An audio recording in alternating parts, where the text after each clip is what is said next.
Hola a todas y todos. Continuamos con el desarrollo de nuestros contenidos vinculados con el eje del sujeto, con el eje de las prácticas sociales, el eje del habitar. Recordemos que habíamos explicado ya los contenidos de los condicionantes del momento formativo, nuestra tercera aproximación, grupos sociales, normatividades, y allí nos referimos en particular a los tipos. Y habíamos explicado el enfoque de la cuarta aproximación, el momento histórico, explicando la situación de los contextos y el rol de los agentes en la producción, digamos, de lo que pasaría a ser nuestro problema central, que es el de generar productos a través de un proceso de diseño. Es decir, estamos trabajando, articulando, integrando la tercera aproximación y la cuarta. Hoy vamos a introducir unos conceptos que tienen que ver con una normatividad, es decir, una de las maneras de hacer que manejamos en el campo del diseño y que a su vez tiene que ver con situaciones de los actores, en este caso el diseñador, en contextos. Vamos a hablar de las lógicas proyectuales.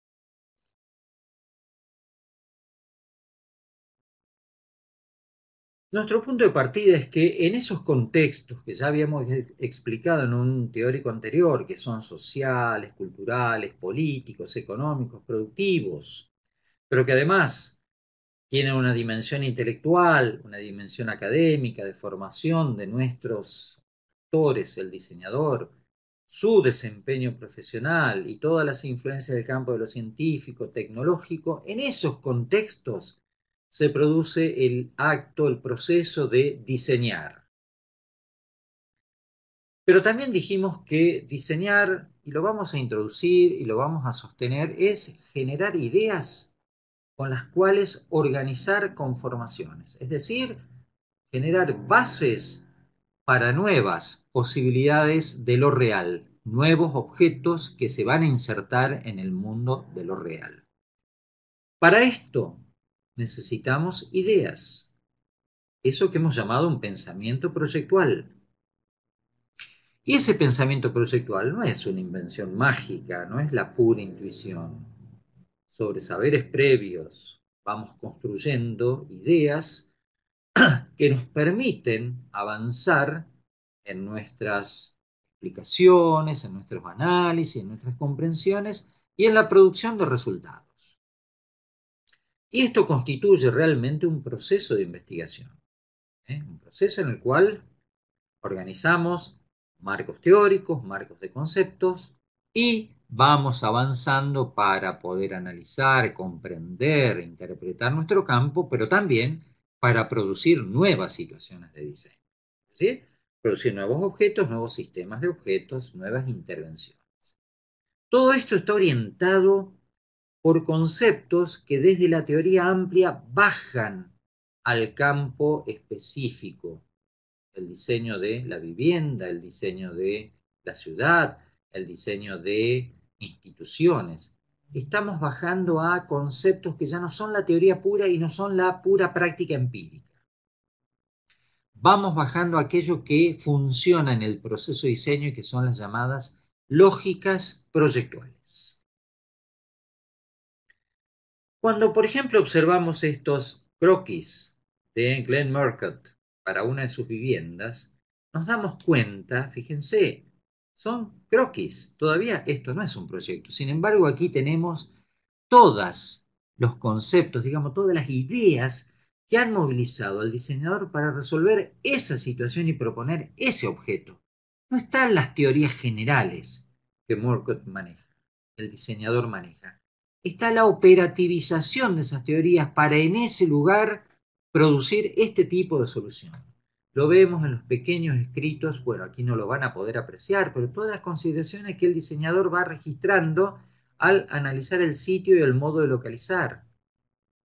Los vemos en las consideraciones, las preocupaciones del diseñador, por ejemplo, respecto a las condiciones de orientación, de asoleamiento, de ventilación, etcétera. Los vemos en la relación en la propuesta de un nuevo objeto en ese paisaje y su relación con el entorno próximo y más lejano. Es decir, hay ideas bajadas a la situación concreta a resolver que desencadenan resultados. Bueno, a esto nos referimos cuando hablamos de lógicas proyectuales. Hablamos de lo que llamamos la lógica de la creatividad. ¿eh? Son conceptos experimentales, no teorías generales, conceptos experimentales que organizan un resultado. Por eso hablamos de performatividad. Produce una performance, un acto específico, concreto, un resultado. Hablamos de lógica de la creatividad, no es la intuición pura ni es la teoría pura. Es la intuición que puede desplegarse y avanzar a partir de conocimientos previos que se bajan, se operativizan para la situación concreta que queremos abordar y que queremos resolver. Es una manera de proyectar donde relacionamos nuestro pensamiento y la interpretación que a la luz de las ideas hacemos del mundo. Es decir, ponemos en relación las ideas que tenemos del mundo y cómo queremos transformarlo, cómo interpretamos el cambio que queremos generar con nuestra acción proyectual. En este sentido, las lógicas proyectuales son operaciones de sentido. O sea, creamos sentido. ¿A través de qué? Elementos, conceptos, que son la base de una idea de conformación, o sea, de creación de un nuevo objeto, al cual le damos un sentido. Estamos hablando de una vivienda, en el caso de Murcott, que se va a instalar, que se va a localizar en un contexto dominantemente natural, y entonces hay un sentido de la relación entre la vivienda y ese entorno, ese ambiente dominantemente natural. Creamos un sentido para la cosa que diseñamos. La lógica, como decíamos antes, se alimenta de la teoría. Todo conocimiento parte de un conocimiento previo, ya lo dijimos. Hay un momento reflexivo que es crítico en términos de producir diseños. Tomamos conceptos, teorías previas, las ajustamos al problema, a la situación en la cual estamos embarcados en el momento de iniciar un proceso de diseño. Y estas ideas adecuadas, bajadas, ajustadas a la situación, organizan el resultado práctico. Es decir, el proyecto y la ejecución de ese producto, de ese objeto, esa obra, donde se van a concretar las indicaciones, las prescripciones, digamos, las indicaciones que la lógica ha organizado, o sea, el sentido que queremos darle a la cosa que estamos pensando.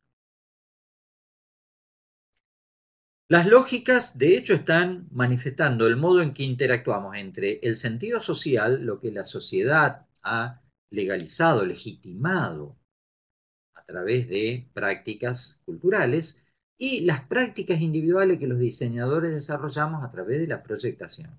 Ya dijimos varias veces, los diseñadores no estamos fuera del mundo social, cultural, somos parte de ese mundo, compartimos con ese mundo un sentido social en la construcción de sentido, en la construcción de significados, en la construcción de interpretaciones. Bueno, ¿de qué modo ese mundo de lo social, del sentido, se involucra e influencia las prácticas individuales de la proyectación?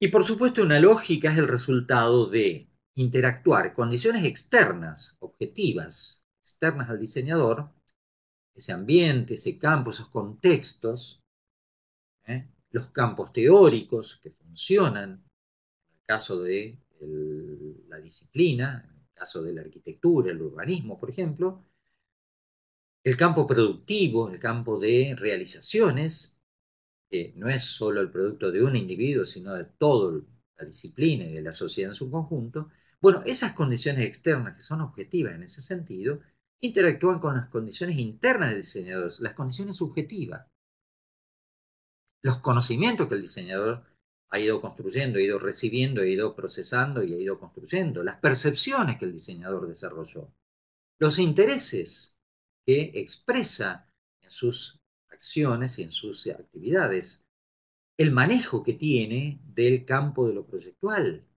las ideas proyectuales, los procesos que maneja.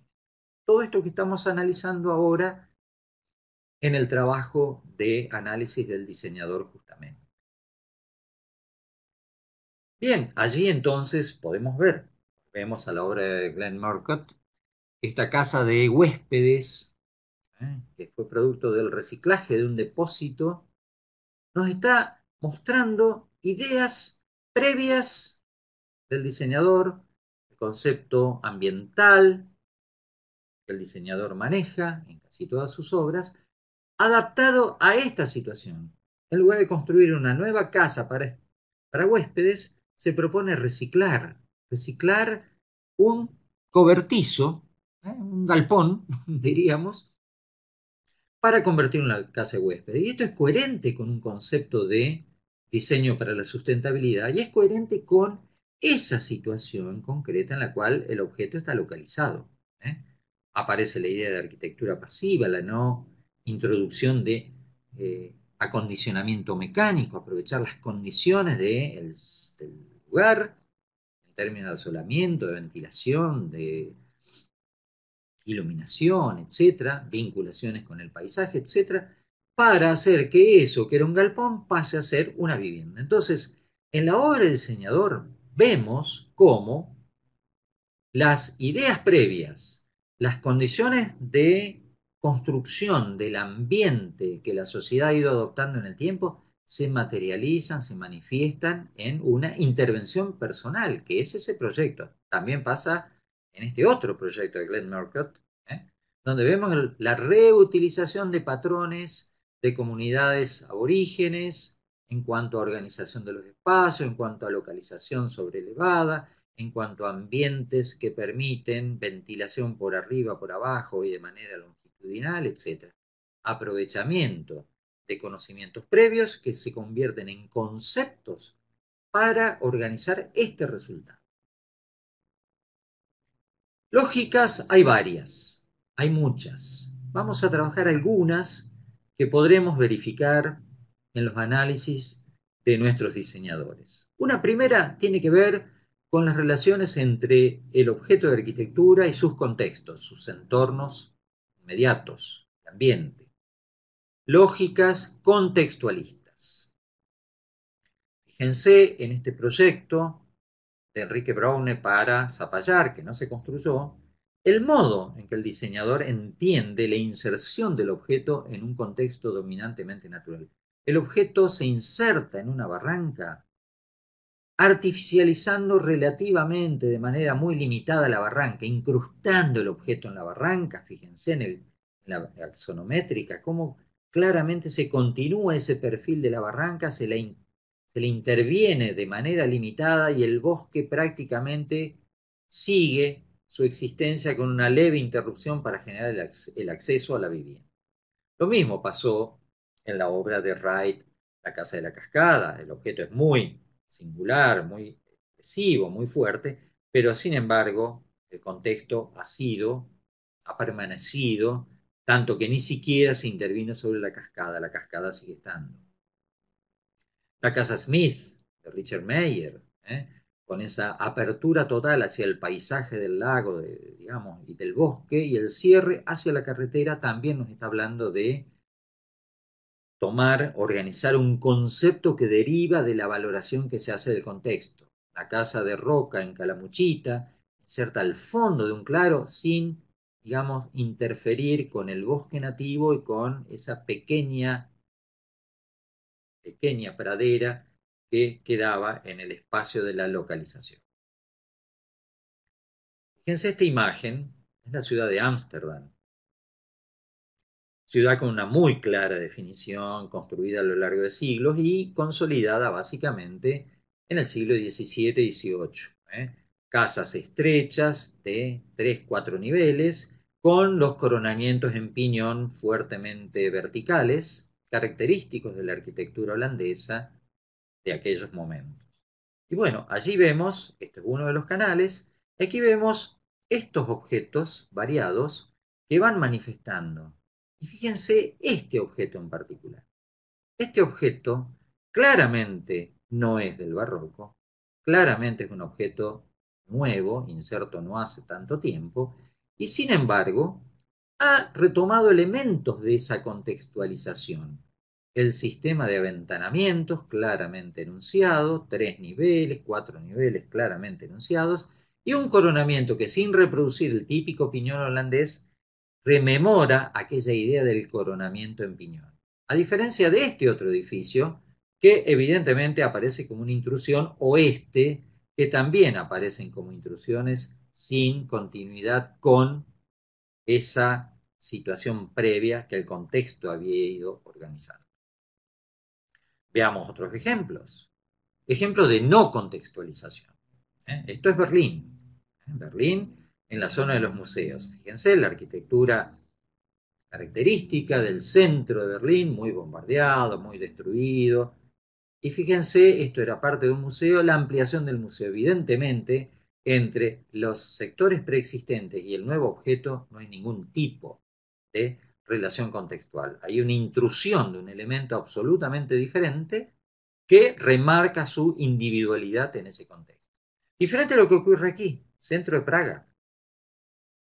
Cuando hubo de construirse un hotel en un predio que había quedado vacante, fíjense cómo el hotel va retomando ritmos de la edificación histórica del centro y recién hacia el centro de la nueva obra, de la composición, es que se rompen las referencias contextuales. Es decir, hay un modo de ir adaptando la arquitectura nueva a las situaciones preexistentes.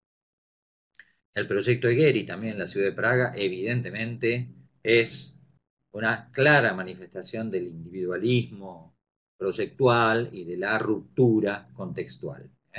Si aparentemente en su inicio pretende retomar el sistema de aventanamiento característico del centro de esta ciudad, que tiene una muy fuerte imagen consolidada en el final del 19, comienzo del 20, pues rápidamente abandona toda referencia para construir este remate en esquina que incluso invade el espacio público violando incluso la normativa que rige el ordenamiento urbano y la construcción en la ciudad de Praga. Distintas actitudes que nos hablan de una lógica de pensamiento operativo que toma o no en cuenta esta situación de la localización donde el objeto funciona. Y esto lo vamos a ver a diario en cualquier tipo de estructura. Por eso enfatizamos siempre, y lo hemos dicho ya al analizar los parámetros, el valor de la localización. Tomar en cuenta que hay cosas que preexisten, nunca trabajamos desde cero, siempre hay preexistencias en el lote y en el entorno inmediato, hacia los costados, atrás, adelante y en la lejanía próxima. Otro tipo de lógica, las lógicas que se refieren a los parámetros de la formalización, lógicas formalistas, es decir, un pensamiento que a partir del sistema generador opera básicamente con variables que devienen de la configuración o del espacio. La obra de Matías Klotz, claramente un enunciado de una lógica que a través de lo tecnológico logró generar esta idea geométrica, configurativa, plástica de los volúmenes puros. La casa en Pregasona de Mario Botta, evidentemente, muestra esta lógica de la configuración, de la volumetría, del espacio erosionado que caracteriza la obra de Botta. Esta casa en Uno Grandes en Lisboa, fíjense, es tan evidente la, la rigurosidad de la lógica geométrica que se enuncia el paralelepípedo completo, aunque se lo haya erosionado, aunque se lo haya vaciado. En este caso, esta casa de Stephen Hall, para organizar ese concepto de la pureza geométrica, el diseñador recurre a prolongar elementos estructurales que son absolutamente innecesarios, para que no perdamos de vista que se trata de un cubo en el cual se han erosionado partes. Entonces, fíjense la fuerza del concepto formal, en este sentido el concepto de formalización, ligado básicamente a operaciones de la configuración. Veamos ahora unas lógicas que nos interesan particularmente porque son las que hoy están tensionando en la arquitectura, las lógicas ambientalistas, o sea, lógicas del diseño para la sustentabilidad. A ver, las lógicas ambientalistas tienen una larga historia, aunque no hayan sido analizadas como tales. Los jardines colgantes de Babilonia,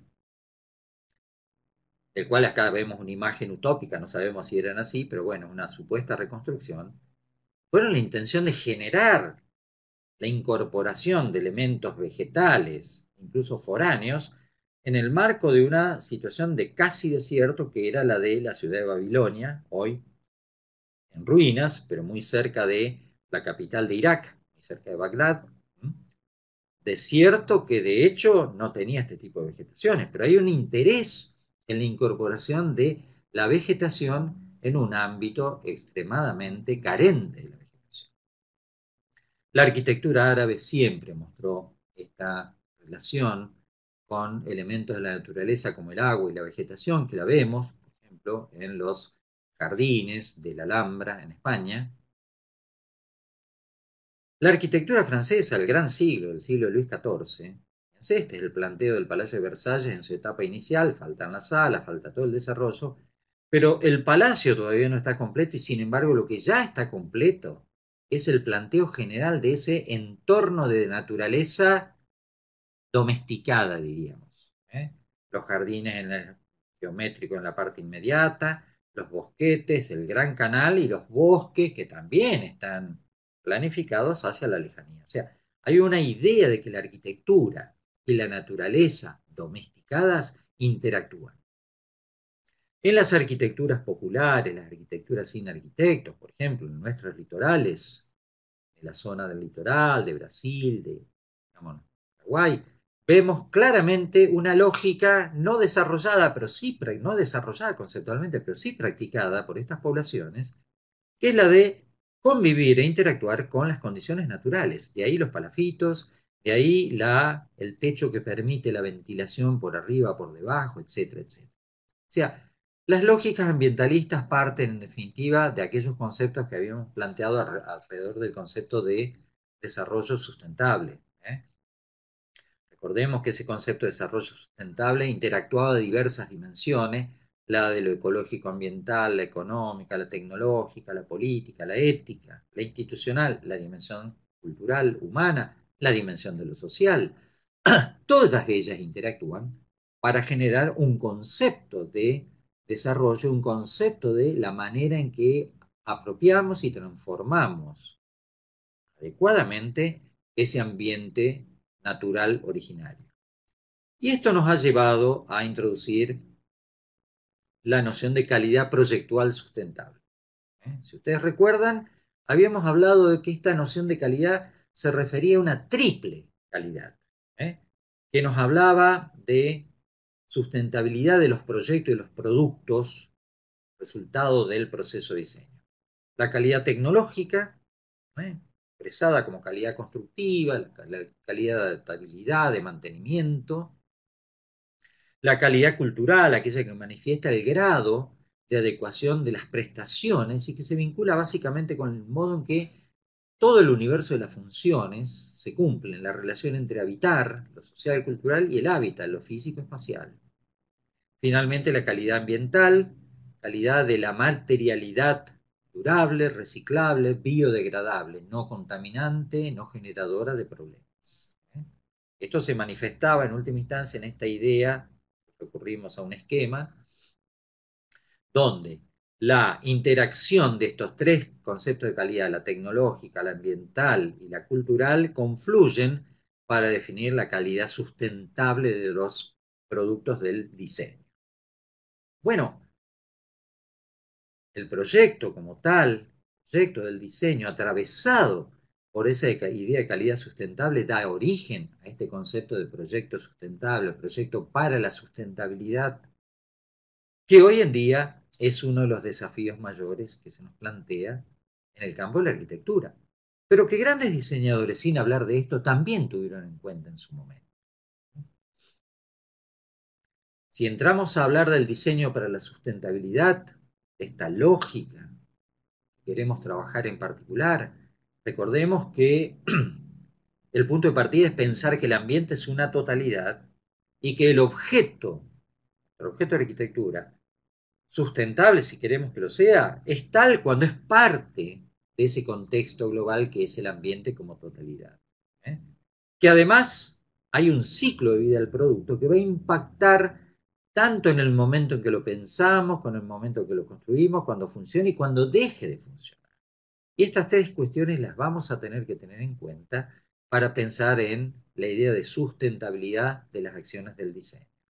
Y por cierto, todo esto está vinculado con estrategias responsables, cuidado por el ambiente, consideración de los sistemas de recursos, consideración de los consumos matérico-energéticos, etcétera, y previsoras, prever situaciones para que nuestro objeto siga siendo satisfactor, aunque pudieran producirse cambios importantes.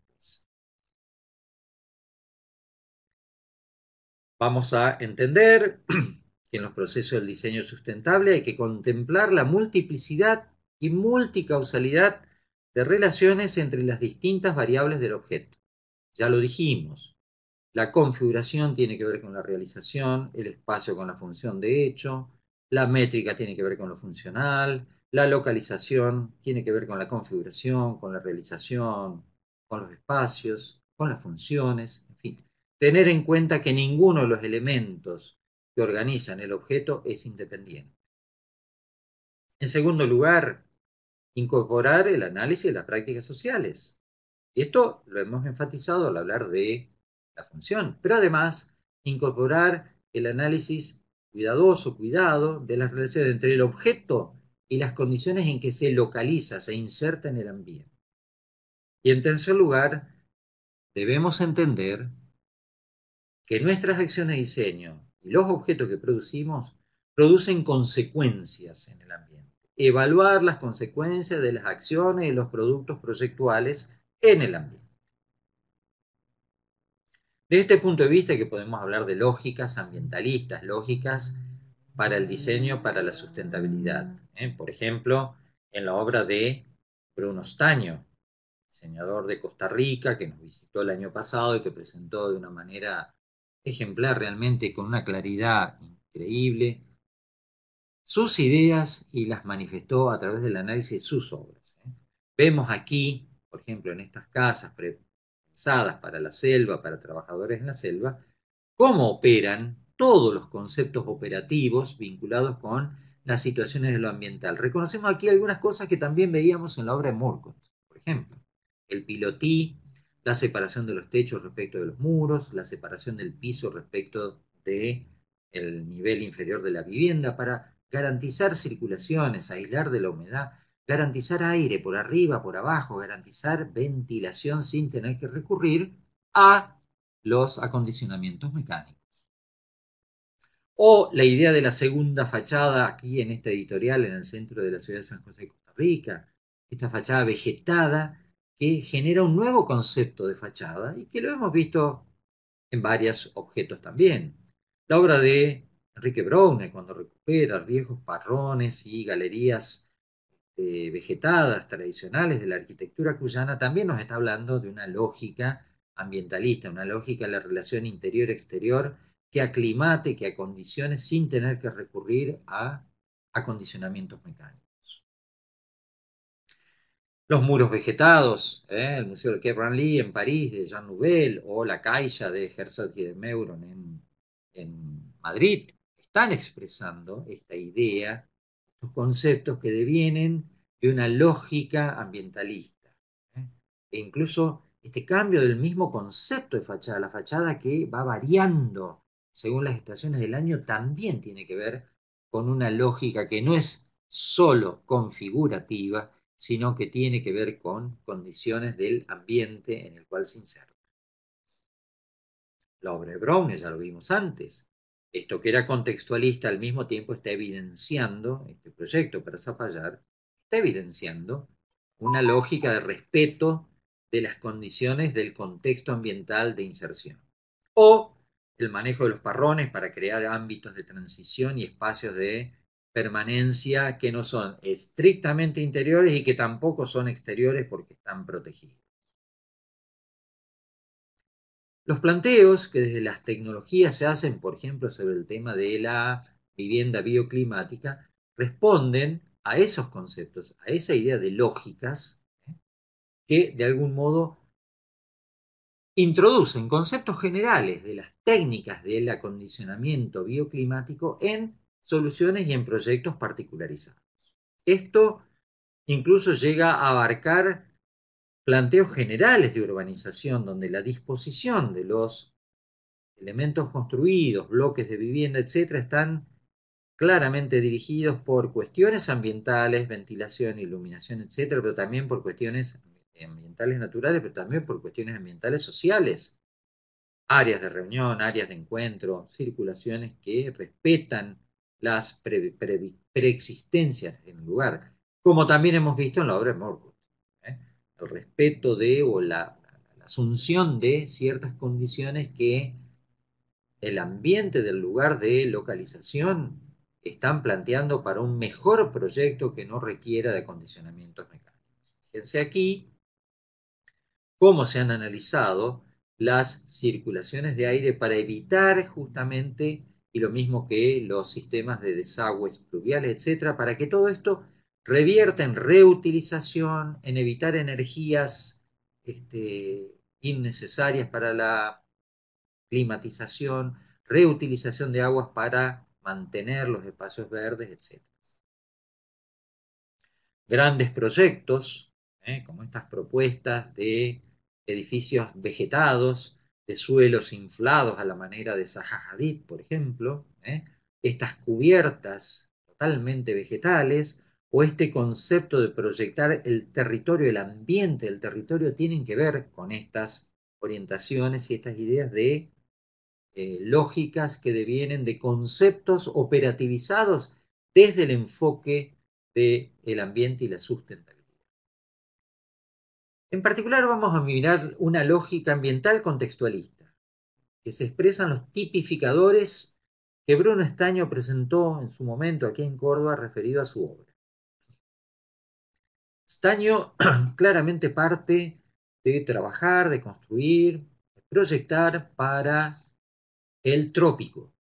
Costa Rica está en la zona tropical y parte de un análisis muy ajustado de las condiciones ambientales de la zona tropical.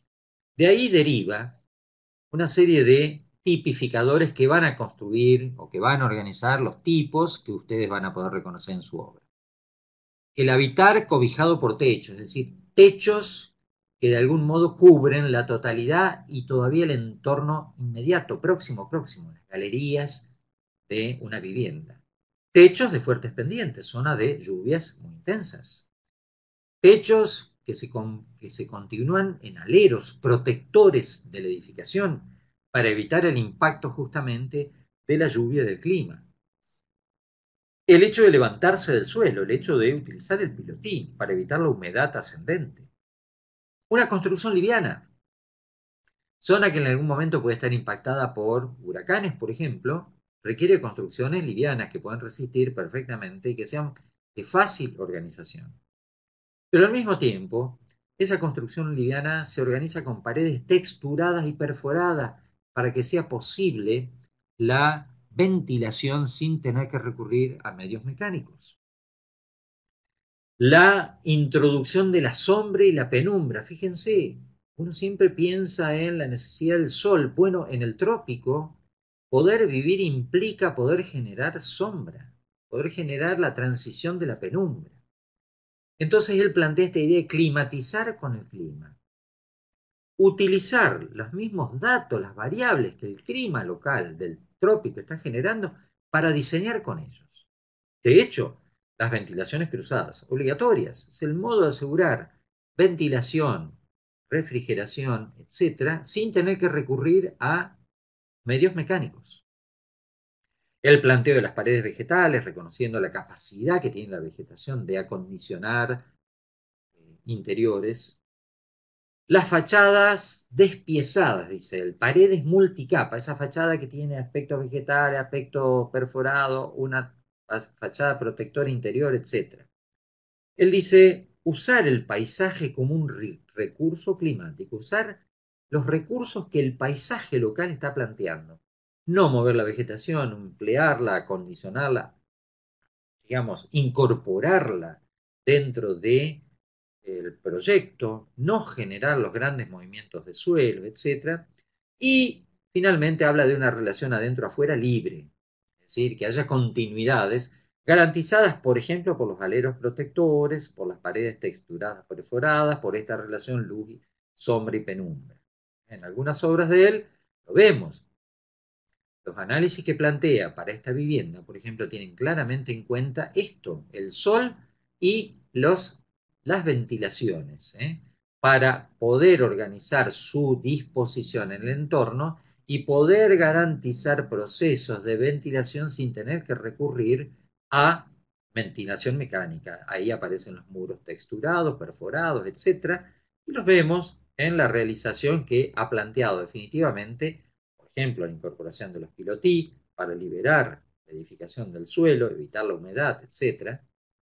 Bueno, el planteo de la casa en la selva, que ya habíamos visto antes, pero fíjense en esta, cómo aparece el techo desprendido de los muros para garantizar la circulación de aire por arriba que refrigera, que acondiciona climáticamente el interior, los muros vegetados, tanto en la editorial como en este otro edificio, elementos de acondicionamiento climático que bajan el rigor del clima tropical. Fíjense, en esta residencia el recurso al claustro, pero un claustro que no es seco, que es absolutamente vegetado. Los recursos de la selva se introducen en la misma vivienda, además de los muros texturados, perforados y además de los aleros que protegen la vivienda respecto a las condiciones del clima. La casa en la costa, ¿eh? garantizando esa protección del alero y la sombra, la penumbra respecto a la vivienda propiamente dicha. La casa en un sector de sierras, de selva, con grandes aleros, bajo un gran techo, techo que se prolonga a los aleros, o estos edificios con estos aleros parciales que van introduciendo el concepto de sombra y de acondicionamiento climático sobre los interiores en cada uno de los niveles. Es decir, desde un enfoque que organiza conceptos operativos, hablamos entonces de una lógica para la sustentabilidad, de esto que llamamos lógica ambiental. En esta lógica hay algunos temas e indicadores que deberíamos tener en cuenta al analizar objetos y al pensar objetos que desearíamos fueran sustentables. Por un lado, que nuestros proyectos apunten a mostrar un cambio sustancial. ¿En qué consiste esto? Conceptos innovadores referidos al diseño, al uso de los materiales y a los productos que vamos a integrar en la obra, a las estructuras, las morfologías, al funcionamiento, los servicios, un poco lo que estaba planteando el enfoque de Bruno Estaño, por ejemplo. Nuevos enfoques referidos a tecnología y proceso de producción, de operación, de mantenimiento. No olvidemos que el proceso de diseño debería conceptualizar y debería entender el proceso de mantenimiento de la obra cuando empieza a funcionar y durante su vida útil. Aportes para monitorear el ciclo de vida del proyecto. Desde dónde vienen los materiales hasta qué va a pasar cuando el objeto esté funcionando, su mantenimiento, y cuando el objeto deje de funcionar y haya que desmontarlo. ¿Qué va a pasar con lo que hemos utilizado para la concreción del objeto?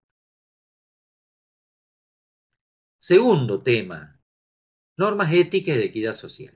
Tiene que ver con el concepto de sustentabilidad. Quiere decir, de qué forma contribuimos a un ambiente socialmente vivible, viable y sin afectar los valores de la comunidad. Tener en cuenta las condiciones del contexto en el cual insertamos nuestros productos, nuestros proyectos. ¿Qué tipo de participación tienen los actores interesados en el momento proyectual y en el momento del diseño? Los usuarios, o sea, el cliente, el destinatario, la comunidad, las autoridades locales, las organizaciones no gubernamentales, por ejemplo.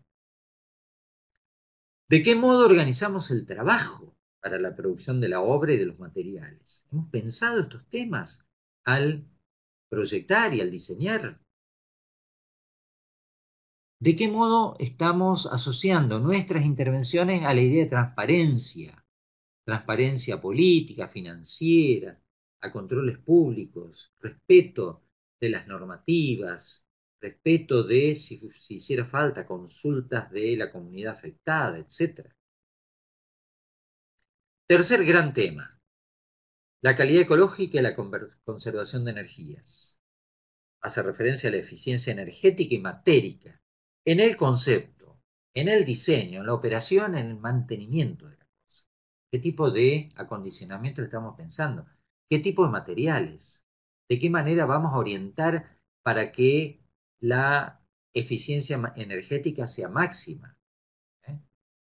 ¿Qué cantidad de energía renovable estamos previendo usar frente a la energía fósil?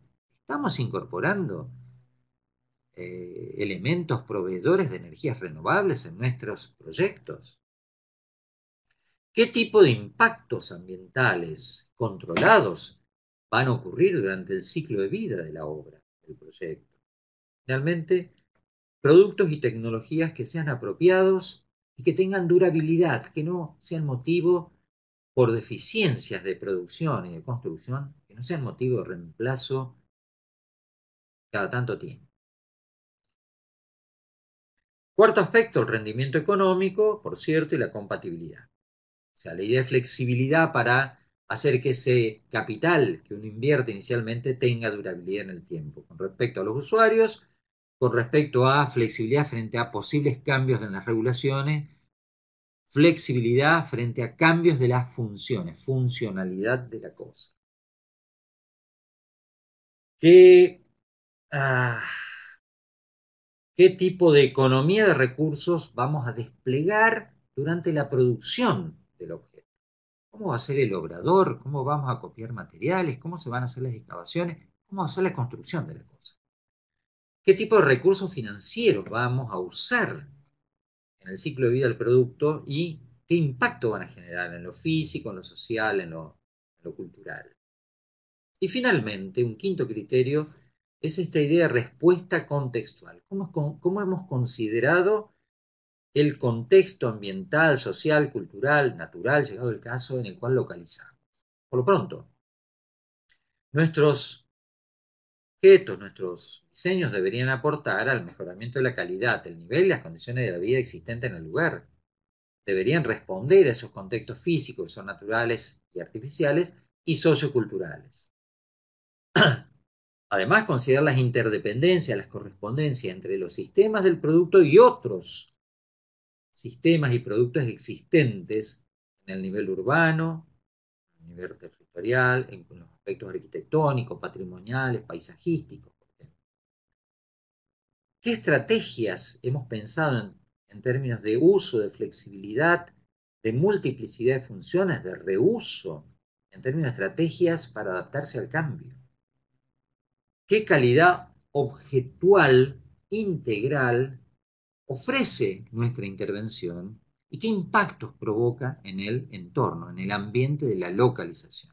Son algunos de los temas que una lógica ambiental estaría trayendo a consideración y que deberíamos ver si funcionan, por ejemplo, en las obras de los diseñadores que estamos analizando, que quizás no trabajaron sobre esta idea así expuesta, pero en varias de las obras de ellos vamos a reconocer algunos de estos temas y algunos de estos aspectos, de estos puntos a considerar. Otro tipo de lógica, las lógicas tipológicas, aquellas que parten de tipos para generar nuevos proyectos. Ya hablamos de la obra de Kant, cuando hablamos del tipo. Dijimos cómo a partir de la casa Granero, Kant en la casa Escherich llega a un producto absolutamente diferente, pero que es una derivación tipológica de aquel disparador conceptual que fue el tipo la casa Granero. En el caso de Stephen Hall, la lectura del tipo estructural del balloon frame, esa estructura de madera, le permite el desarrollo de la casa Berkowitz en la playa, que es una estructura en balloon frame que por traslación va generando la totalidad del objeto. O sea, a partir de un tipo estructural se desarrolla todo el resultado conformado de esta obra.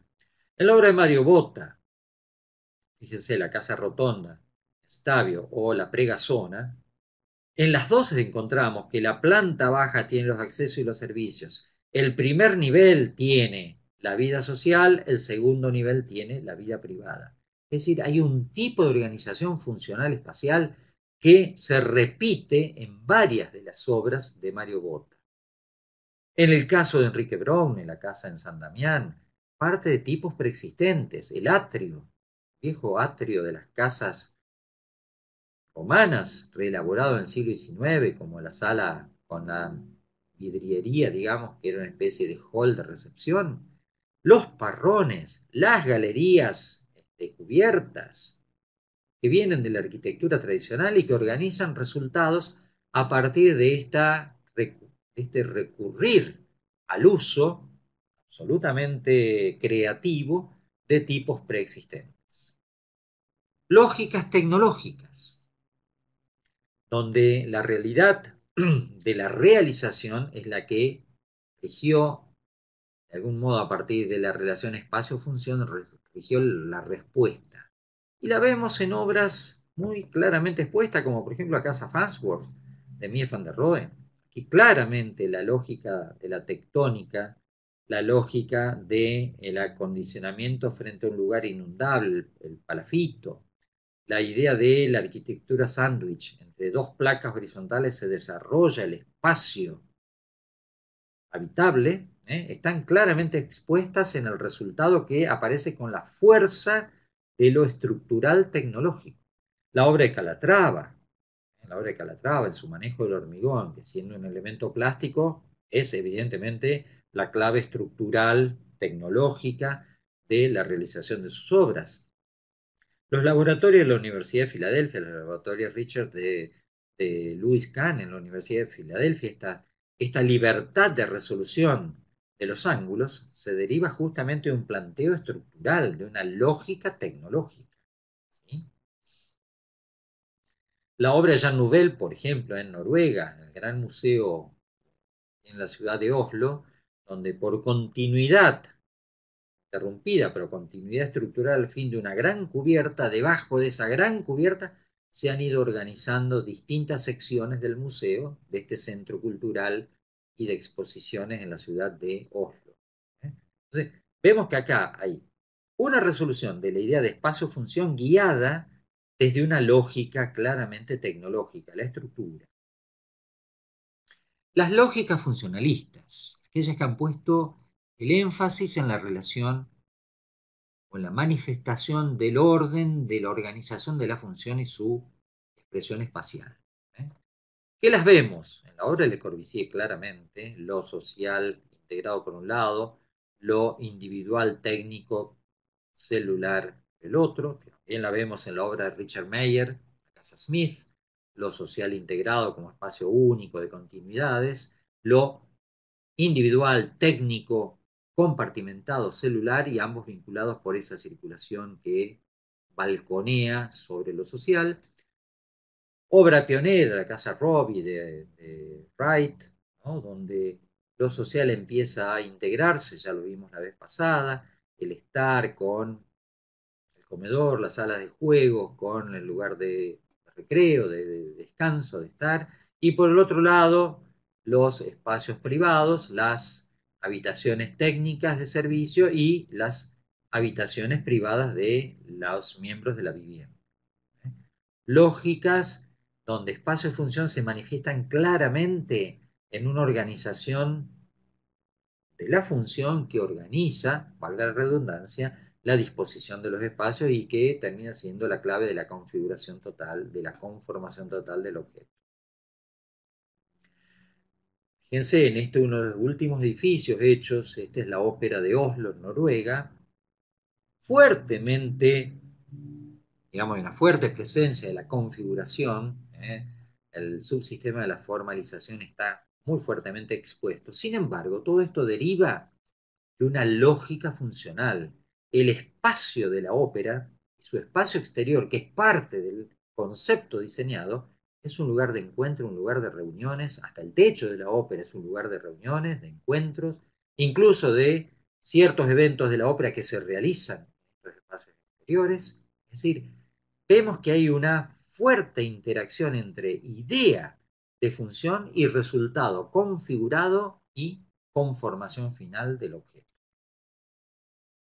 Interesante caso el de Alvar Aalto en su casa estudio en Helsinki. Aquí vemos el edificio. Es una sola unidad, sin embargo, claramente manifiesta aparentemente como dos situaciones. Aquí está el estudio, aquí está la residencia. Ya el empleo de materiales, ya los aspectos configurativos, plásticos, están enunciando que hay dos tipos de consideraciones funcionales detrás de la cosa. Efectivamente, miren el estudio cómo está organizado. El estudio está organizado como un espacio cuya apertura continua aquí en la esquina habla de la necesidad de una luz, etcétera, el gran aventanamiento del taller de trabajo, en tanto que la vivienda, que la vemos aquí también estructurada desde el jardín, la vivienda está hablando de un aventanamiento, un tipo de partición mucho más ligado al concepto de vivienda. Es decir, la función está manifestándose en las decisiones de configuración exterior y en la organización volumétrica formal total del objeto conformado.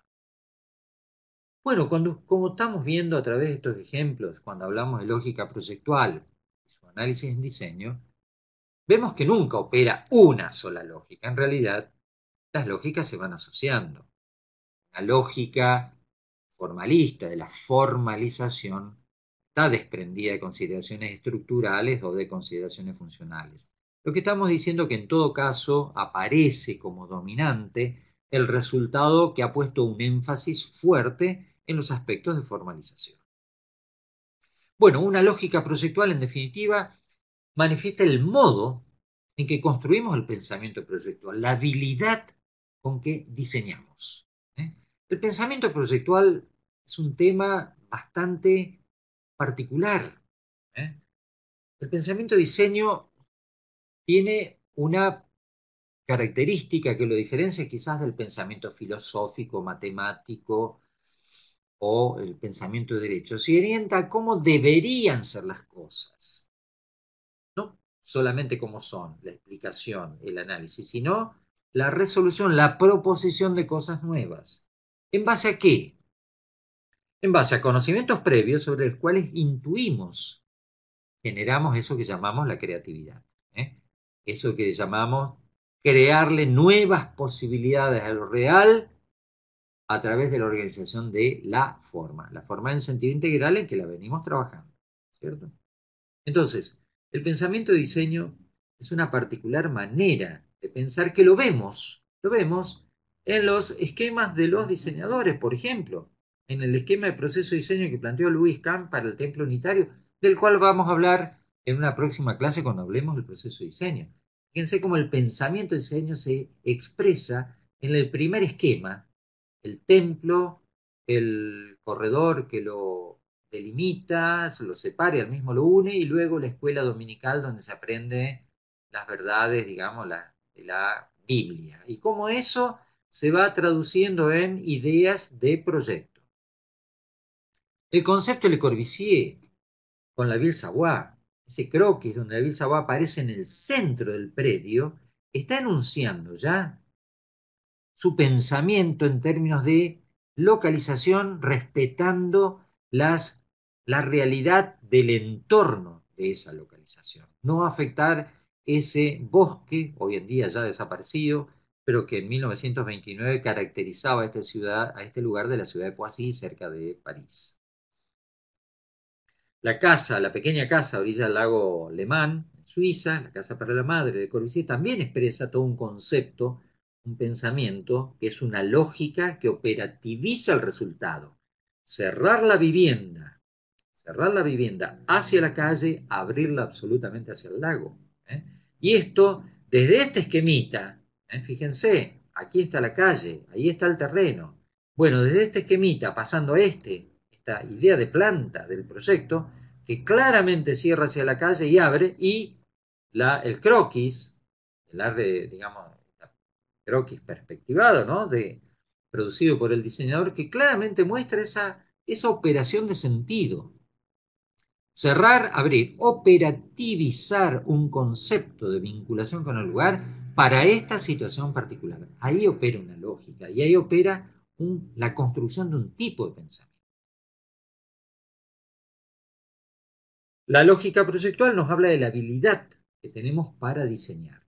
Y esto se vincula con la capacidad que el diseñador tiene para resolver problemas a través de ¿qué? De estrategias que apuntan a la solución.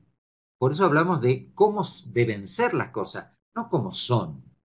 Si nos centramos en el cómo son, vamos a repetir lo que ya existe. La idea es que innovamos, la idea es que creamos nuevas situaciones. ¿Cómo podrían ser las cosas frente a cómo son? ¿Eh? De hecho, el pensamiento proyectual se enfoca en problemas que no siempre están bien definidos, hay que construir el problema. Porque cuando un comitente, un actor social viene y nos dice necesito una vivienda, ¿qué es necesito una vivienda para el actor A, para el actor B o para el actor C? ¿Para todo es lo mismo? No, hay diferencias, hay que construir el problema en cada caso. De hecho, empleamos un tipo de pensamiento que se llama abductivo o productivo. ¿Por qué? Porque ni deducimos de lo general hacia lo particular, ni inducimos desde lo particular, desde antecedente hacia lo general, una nueva propuesta. A partir de construir el problema, proponemos una solución que no sabemos si va a funcionar. No tenemos fundamentación, pero esa solución que avisoramos como una especie de conjetura, una hipótesis, es lo que va orientando nuestros desarrollos proyectuales. Fíjense ustedes, por eso hablamos de un pensamiento ni inductivo ni deductivo, es abductivo y está orientado hacia la solución, por eso es productivo, proactivo. Pretendemos hacer algo, no solo explicar, analizar o interpretar, pretendemos hacer. Y en esta operación de generar resultados a través del pensamiento, trabajamos con varios medios de comunicación. Usamos frases, medios verbales, y tenemos que acostumbrarnos a poder explicar lo que hacemos, pero también usamos elementos no verbales.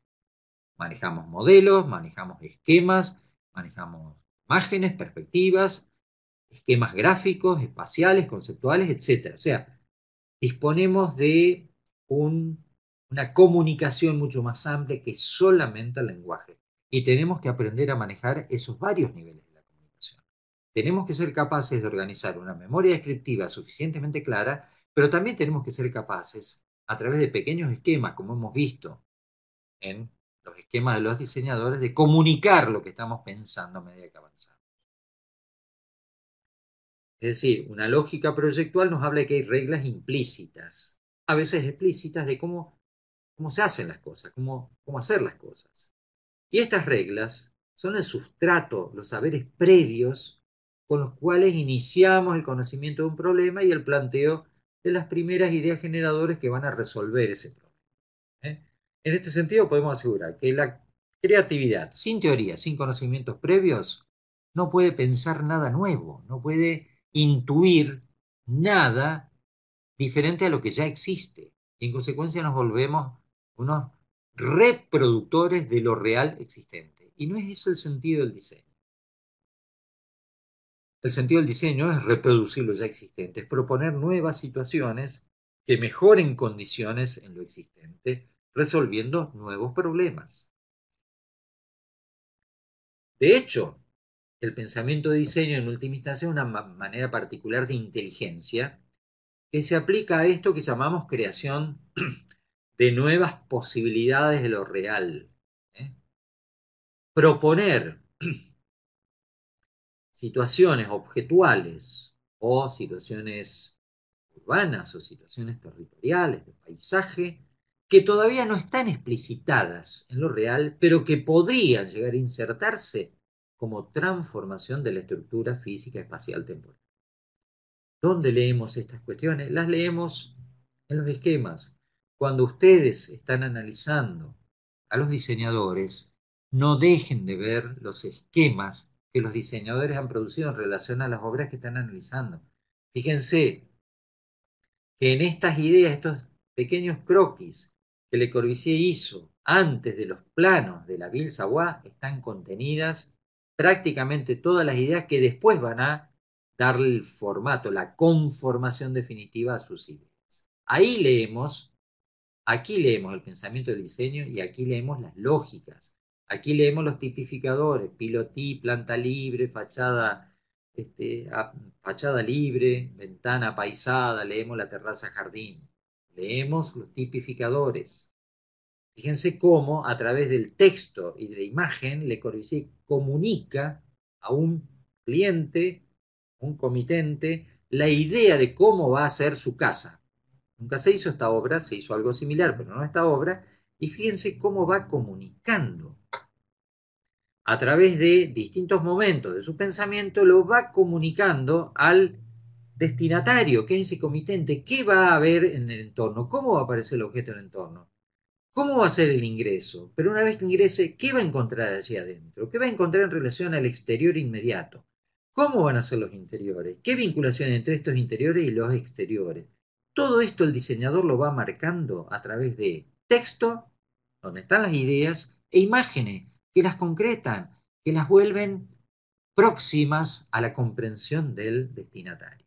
Y estos son los lenguajes que tenemos que aprender a manejar como manera de evidenciar las lógicas y como manera de evidenciar nuestro pensamiento de diseño.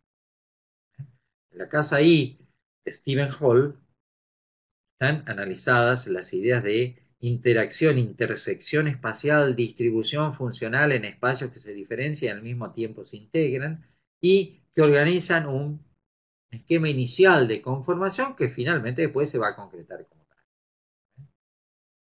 Ni hablar de la obra de Murcutt.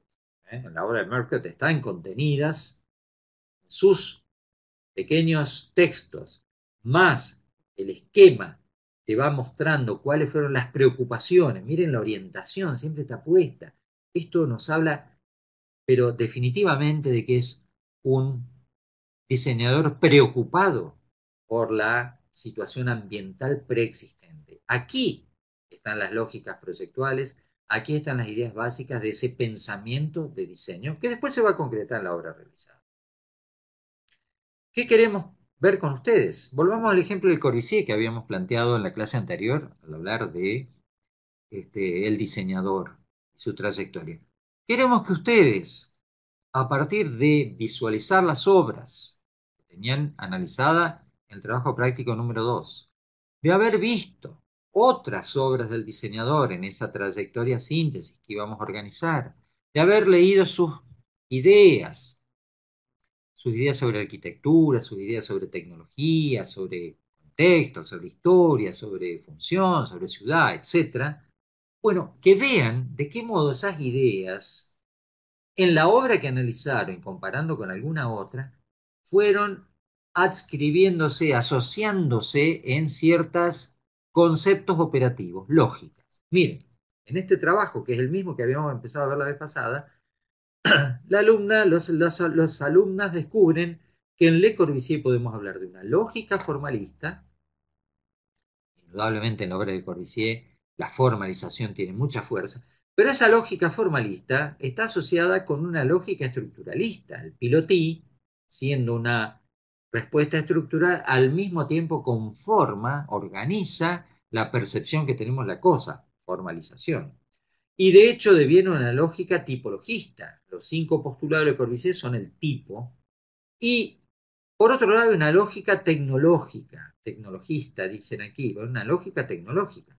El empleo del hormigón, el empleo de ciertas estructuras portantes dentro de la obra, dentro de la estructura independiente, el empleo de, por ejemplo, sistemas de saneamiento, la incorporación del baño en el centro de la vivienda, el concepto de la cocina como un laboratorio, son todas lógicas tecnológicas. Y finalmente, sin que Le Corbusier hablara de ello, estas alumnas han descubierto que en la obra de Le Corbusier siempre hay una consideración por lo ambiental, aunque él trabaje por contraste, el color blanco en la obra de Le Corbusier, para que nunca aparezca como un hecho de naturaleza. La arquitectura es artificial y por consiguiente no se va a confundir con la naturaleza. Pero hay formas de incorporarla de manera armónica, contrastes armónicos, si ustedes quieren. Bueno, estos alumnos descubren que en Le Corbusier hay también lógica ambiental. Este tipo de cosas queremos que ustedes puedan trabajar. Fíjense Acá hay otro trabajo que analiza la obra de Kahn, en la casa Escherich. A partir de entenderla, y han analizado ya la obra en el trabajo práctico número 2, analizaron el diseñador, su desarrollo, sus ideas, etcétera, descubren la idea generadora, el sistema generador, qué ideas de diseño, esto que viene de la casa granero tradicional, y entonces descubren que en la obra de Louis Kahn, asociado con la casa Escherich, hay una lógica estructuralista que viene de la casa granero, y hay una lógica formalista, dicen ellos, que es este respeto absoluto de la geometría prismática. ¿eh? Entonces, de golpe, estamos empezando a sintetizar el pensamiento proyectual. Esto es lo que queremos trabajar con ustedes en este momento del tercer trabajo práctico. Descubrir que las ideas de los diseñadores se particularizan para producir el resultado que habíamos analizado como obra en el trabajo práctico número 2. Esas ideas particularizadas, esos conceptos particularizados, se organizan con coherencia a través de las lógicas. Queremos que ustedes las encuentren, queremos que ustedes las descubran y que las puedan enunciar de una manera simple, con breves textos y con esquemas, puedan enunciar lo que han encontrado en la obra de cada uno de los diseñadores que tienen así.